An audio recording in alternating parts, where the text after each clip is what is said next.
Hello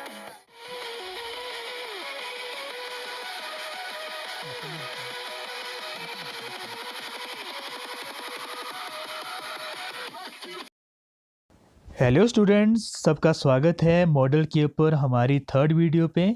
अभी तक हमने पढ़े model used for permission, model used for capacity, model used for probability, model used for blessing and models used for determination. I hope कि ये सभी models आपको समझ आ गए होंगे कि किस प्रकार से हमने कौन कौन से मॉडल्स का यूज़ हमने किस प्रकार से करना है। आज जो हमारा टॉपिक रहेगा वो रहेगा model used for advice and obligation. किसी व्यक्ति को सलाह देने के लिए या उसके कर्तव्य को बताने के लिए हम मॉडल्स का इस्तेमाल करते हैं। आज की वीडियो में हम उन मॉडल्स के बारे में डिटेल से पढ़ेंगे। तो एडवाइस और ऑब्लिगेशन के लिए हम जिन जिन मॉडल्स का इस्तेमाल करते हैं वो हैं शुड, मस्ट, ought to तथा have to।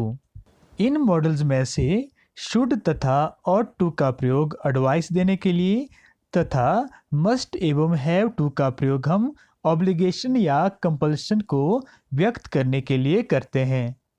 टॉपिक शुरू करने से पहले एडवाइस तथा ऑब्लिगेशन में एक छोटा सा डिफरेंस देखते हैं।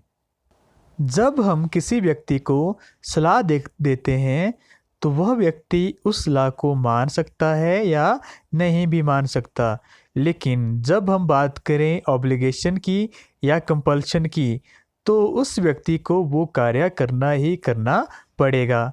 इसको हम एग्जाम्पल्स की सहायता से समझते हैं।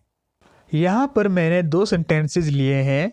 फर्स्ट सेंटेंस है smoking is a bad habit, you dash stop smoking. और जो हमारा सेकंड सेंटेंस है Your lungs have damaged, you dash stop smoking। अब इन सेंटेंसेस में से आप मुझे बताइए कि कौन सा सेंटेंस हमें एक कंपल्शन या ऑब्लिगेशन बता रहा है और कौन सा सेंटेंस हमें एडवाइस बता रहा है।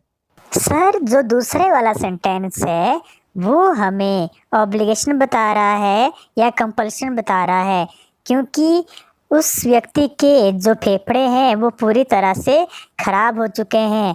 अगर वो स्मोकिंग नहीं रोकेगा तो वो मर जाएगा। और पहला वाला सेंटेंस हमें सलाह बता रहा है, क्योंकि किसी व्यक्ति को हम सलाह दे रहे हैं कि उसे स्मोकिंग करनी नहीं चाहिए। Very good. अब शायद सभी बच्चों को समझ आ गया होगा कि मस्ट या हैव टू का यूज हम ऑब्लिगेशन, ऑर्डर्स या स्ट्रॉन्ग एडवाइस के लिए करते हैं तथा शुड एवं ought to का प्रयोग हम किसी को एडवाइस देने के लिए या किसी को कोई सुझाव देने के लिए ही करते हैं। यहाँ तक शायद आपको समझ आ गया होगा, आई होप।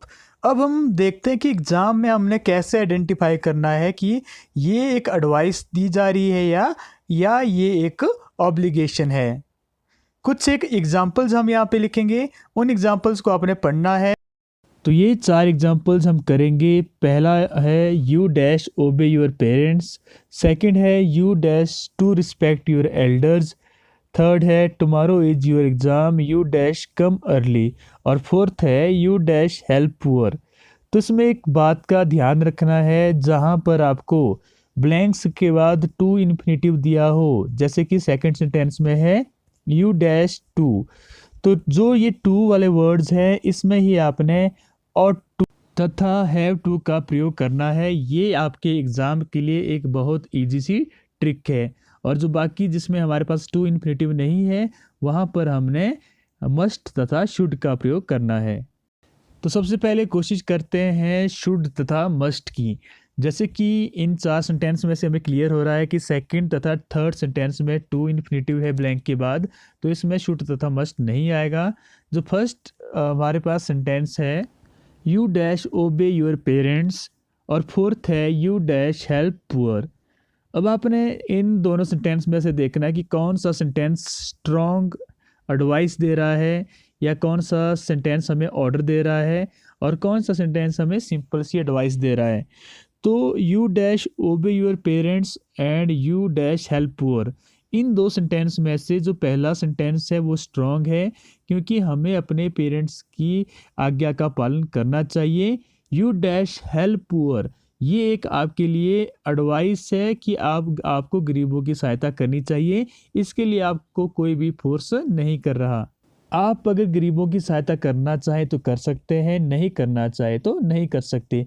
तो वही हमने पहले पढ़ा था कि जब मस्ट का यूज होता है तो हमारे पास कोई अदर ऑप्शन नहीं बचता। लेकिन एडवाइस में सिर्फ एक सलाह होती है, उसे मानना ना मानना उस दूसरे व्यक्ति के हाथ में होता है। तो पहले में हमारा आएगा मस्ट और फोर्थ में आएगा हमारा शुड।